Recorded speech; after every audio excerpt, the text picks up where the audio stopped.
Come join me on this crazy adventure, how I find out how food really makes it onto your plate.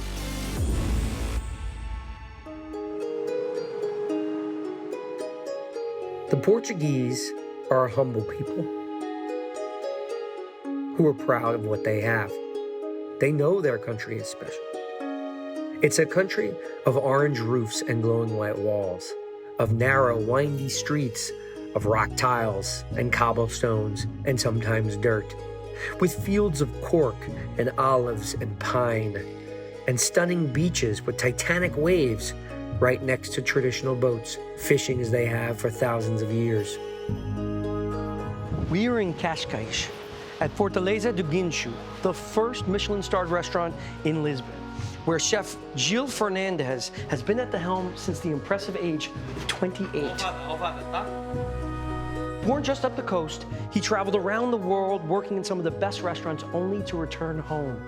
His menu is based on memories of his childhood, and he uses local Portuguese ingredients for his creations. When you speak about food, you speak about memories.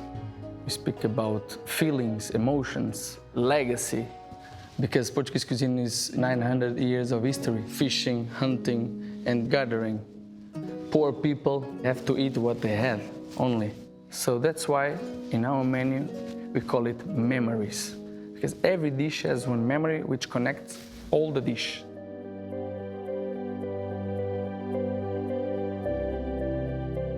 Gil, very nice to meet you. Nice to meet you. It's my first time in Portugal. I'm super excited that you're going to lead me through this food exploration here. I've never seen anything like this. This is a really unique, special dish. The textures are really wild. It's almost like an Asian noodle. What is that? Spaghetti, seaweed, and barnacles with a little bit of elderflower. We have it in a gel with a little bit of vinegar to cut this fat that we have inside. Barnacles. Yeah.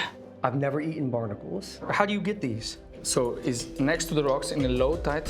You have to go there with a knife, and you have to take it from the rock, but it's so near to the waves because it's gonna be dangerous for sure.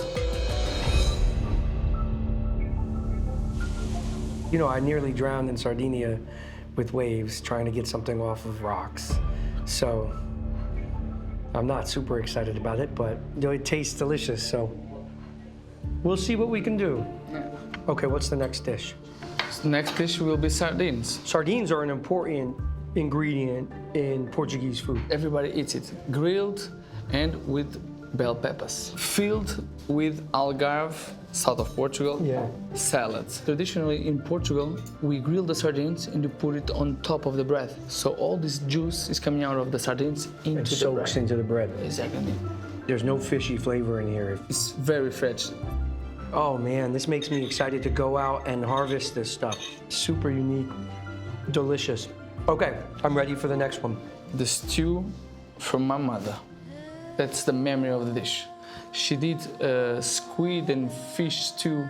So I just recreate this idea into a fine dining. That smells rich. What type of fish is this? John Dory. John Dory, okay. With a fish roe. And over here you have some alioli, is mayonnaise with garlic. Okay. But then with the sauce from the squid. And you have these ingredients, the John Dory and the squid, and then everything else is kind of intensifying that flavor.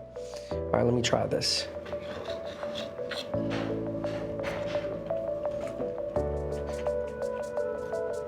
I have to say, I am looking at the sea while I am tasting the sea. And I know your restaurant is about memories. Right now, I am making one. Tell your mother thank you for this meal. Okay, so let's just run through real quick because I got to get everything. We have a goose-neck barnacle, sea spaghetti. We have elderflower, a sardine, bell pepper. I've got onions and tomatoes, John Dory, squid, fish roe from the John Dory.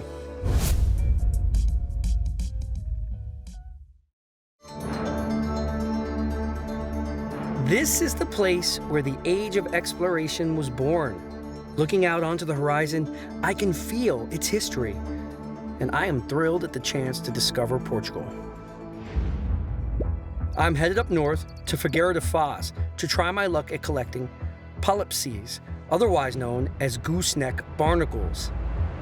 These crustaceans live on the rocks in the intertidal zone. The barnacle is a delicacy in Portugal, sometimes costing 100 euros per kilo, a cost that reflects just how dangerous they are to collect. I'm not gonna lie, I'm pretty nervous, because in order to get access to these cliffs, I have to dress up and pretend to be a fisherman to get by this security guard. So I'll be wearing a costume. Reminds me of my acting days. Also, I don't really know what the tide is right now.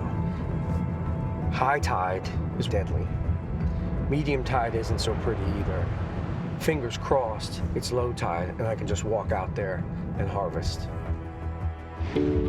But first, we're meeting up with a local fisherman who agreed to be our guide.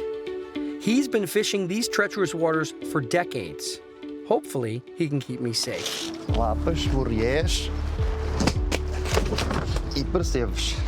Barnacle. That's cool. So that little white dot down there is a fisherman on a barnacle run right there. He's doing what we're gonna do. If and only if we can get access to the cliffs. So we're having a little situation. The place that we were supposed to go in is basically behind this factory's fencing. Bom dia. Pois a gente tentou, mas A private entity is controlling access to this beach where people have probably fished for thousands of years, and yet now they have to agree to it. Each one of the fishermen that we've seen walk up here has to talk to that security guard to go and fish. That's wrong. So he's gonna try and find out if we can get through. And I heard Crazy and dangerous. that's what I heard. Is it Pelagroso? What's Yes. he said it. The fact that I don't understand what he's saying is kind of like freaking me out a bit. And then that we're 2 hours from the tide coming back. Clock is ticking.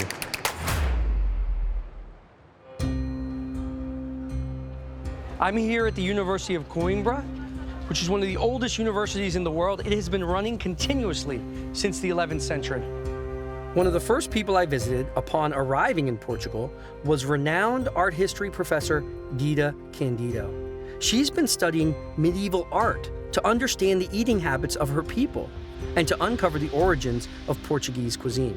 Eu entendo que a cozinha, em qualquer parte do mundo, é definida por 3 aspectos basilares: a sazonalidade, a geografia do território e a economia. Não se imagina a cozinha portuguesa sem o peixe, naturalmente, porque também temos uma linha de costa muito extensa e tiramos partido do que aquilo que a natureza nos oferece.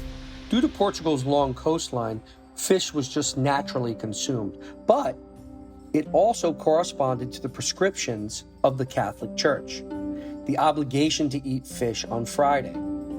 In Christian teachings, Jesus died on a Friday, and that's the day to abstain from meat. Mantém-se muito semelhante em alguns aspectos.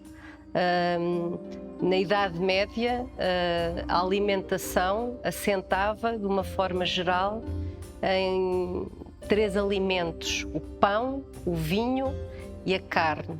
O peixe também era consumido naturalmente e correspondia, sobretudo na Europa Católica, às prescrições.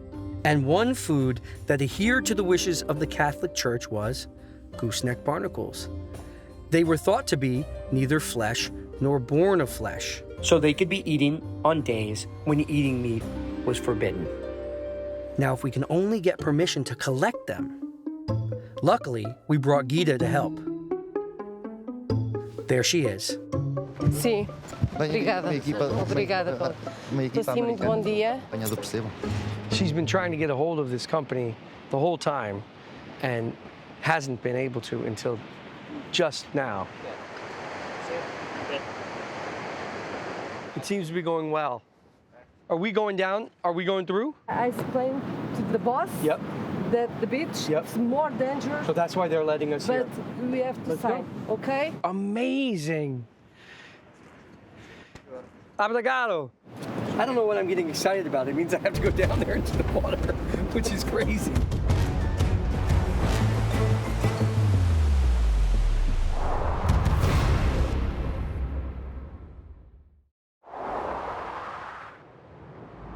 Like on the show, you imagine like the hunting is going to be sort of the most treacherous.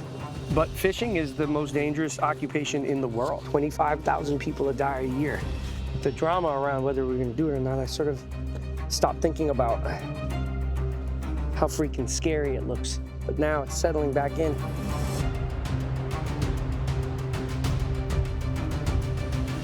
This is the tool that we use. It's called a Irrigada. irrigada. Can you show me how it works? É. That's how we're going to get the barnacles off. But this is even more interesting and scary. Can I take your hat for a second? It's a helmet, which I don't have. And that's how he's geared up today. I don't know if anyone sees a difference between us. All right, let's go.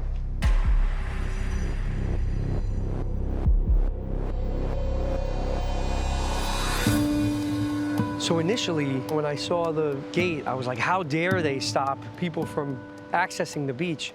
But the more I thought about it, I think it may be protecting the barnacles at this point, because if you look at the rocks on the other side of that fence, they've been picked clean.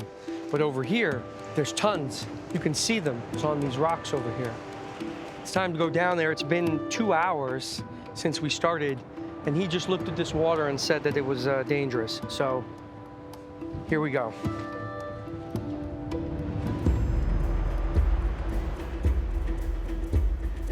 Woo! Crazy! Crazy stuff. I don't know why we're doing this.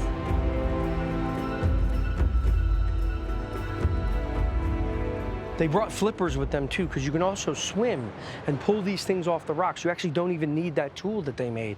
And they made that tool themselves. They got an acacia tree, shaved it down, soldered this metal piece on and drilled it in, and that's all he needs. The goosenecks produce one of, if not the strongest adhesive in nature. The medical industry is particularly interested in learning how it's made because a barnacle is able to adhere in a wet environment. This is like crazy sharp. These barnacles are wild. And these are not the barnacles we're looking for. So we need to get closer to the sea.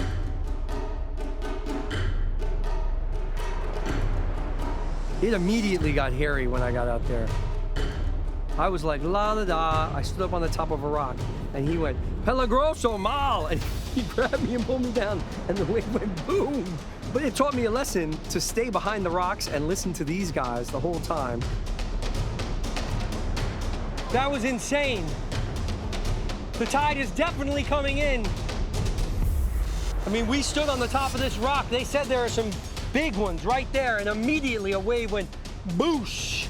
So they pulled me off, but I still want to go get those.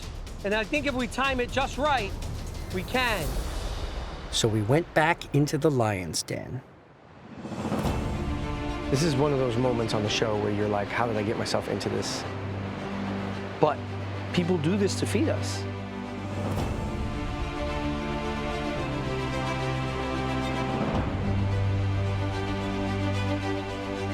I mean, that was awesome and exhilarating and scary all at once. But I got these barnacles and I'm gonna bring them back to Chef.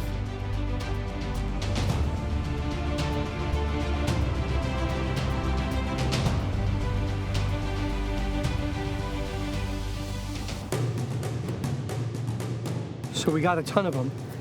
I asked if they wanted to stay and get more, and he said absolutely not. The waves are coming in, that it's gonna fill this whole area and be sucking out that way. Woo! That was wild. One of the wildest experiences on From Scratch. I can't believe it. For these guys, look at this. The most expensive seafood in Europe. Thank you very much. This was awesome. This was awesome, man. Wow. So we're starting to get a little rain here. The tide is coming in. Our day is done. But looking back at this picture with the boats floating out there and one lone person harvesting barnacles still, I'm struck by the fact that this could be any moment in the past 1,000 years. People feeding themselves right here. I'm just in awe that I was able to do this and take part in it as well.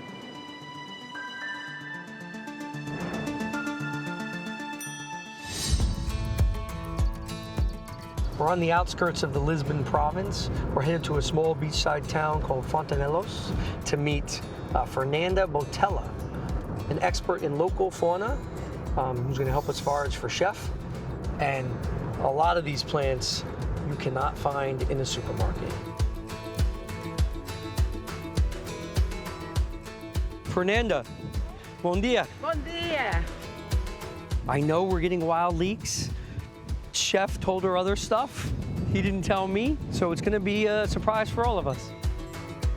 This is your office. Yeah, it's really special. Do you want to take me to find some herbs and vegetables? Look, we can go down there, get those sea leeks. This is a kind of wild garlic. It tastes like onions. Yeah. All right, let me hop down there and see what am I looking for? Long one with a bee on top.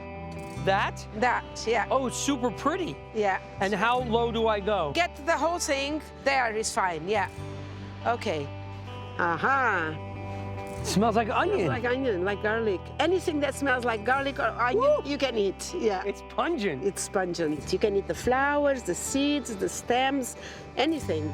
Oh, I like that flavor. And it's free and it's delicious. Yeah. Wow. Yeah. Look, David, since you're there, that yellow one, the taller one, I use it as a curry substitute. Does it matter the color? The brighter is better. The brownish you leave. It's one rule about picking plants. The rule is like there's 10 plants, you pick 1 or 2. You always leave more than what you take. Otherwise, we'll have no plants left in nature, and we don't want that. You think this is enough for chef? Yeah. Do we need more stuff? This is delicious, but we're gonna find it down there because there's more of it there. What's the name of it? It's called sea fennel or rock sunfire. It tastes a bit like carrot, but it's more aromatic, it's more crunchy, and it's very salty. And look, there's plenty there. It's all over up there. Oh, there's lots of it. Traditionally in Portugal, people pickle it. You put it in vinegar. It's carrots. Yeah. I'm like a cliff bunny here. Even though it's an edible plant, it's the plant that killed most people in the beginning of the 20th century in England. She tells me after I eat this. Not from eating it, but from collecting it. Oh, people falling off cliffs. Yeah.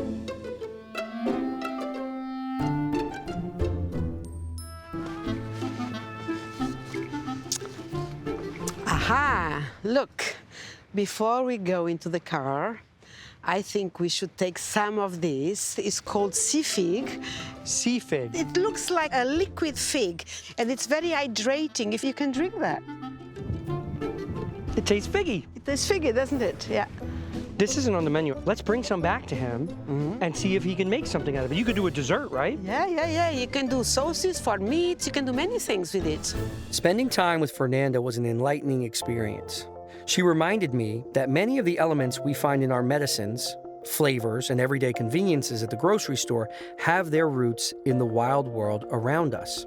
And while today identifying plants may seem like a skill reserved for experts and enthusiasts, it's worth remembering that for hundreds of years, this knowledge was an integral part of daily life. And there's the bay leaf. It's actually a shrub, almost a tree, and you know a bay leaf by smelling it. The smoke of the bay leaf was used by the priestess in the Greek temples to induce them in dreamy states, to make altered states of consciousness. It's a narcotic. To get high, yeah. The last thing we need is the elderflowers. These are the berries. These are the green berries. You don't eat green berries. No. So when they ripe, they're black, and you don't eat them raw. But you can make sauces with it. You can make syrups. With the green or the black? With the black, they But are we're ripe. looking for flowers. Here, the flowers, look. Oh. Aha, they're listening to us. Oh, wow. I can't reach them, you probably can. Let's see. The leaves are not good to eat. They're a bit toxic. They're poisonous, right? They're poisonous, yeah. Just take the flower, yeah, that'll be But fine. we won't eat that. No, we just eat this the is what flower, we- yeah. And you can make amazing syrups and sauces and... The last of the season elderflower. Yeah, the last of the season, there's one more. Here, Oop. There's another one. Oh, and that one right at the top, look. What a huge success! We got the wild leeks, which will function as our onion, the elderflower, and we added a curry substitute, sea fennel, and of course, the sea fig to surprise chef.